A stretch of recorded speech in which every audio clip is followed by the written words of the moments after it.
Angin puting beliung yang menerjang kawasan wisata Gunung Dempo, Kota Pagar Alam, mengakibatkan sejumlah fasilitas objek wisata di tempat ini rusak. Fasilitas yang mengalami kerusakan akibat dihantam angin puting beliung ini diantaranya bangunan yang bertuliskan Tangga 2001 yang menjadi salah satu ikon berfoto bagi wisatawan.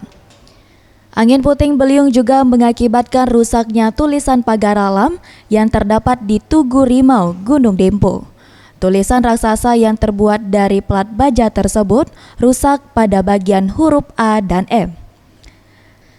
Selain itu, angin puting beliung juga mengakibatkan robohnya sejumlah pohon besar yang terdapat di sepanjang jalan perkebunan teh.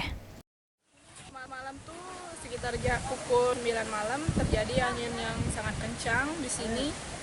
Makanya dia pohonnya jatuh dan menimpa wisata di sini, jadi rusak. Angin apa itu, Bu? Angin puting beliung. Terus Bu? Terus sekitar jam berapa itu? Sekitar jam 4. Jam 4 lebih kencang anginnya. Sekitar itu. Robohnya jam berapa, Bu? Kalau roboh ini sekitar jam Zulfikri, Sriwijaya TV.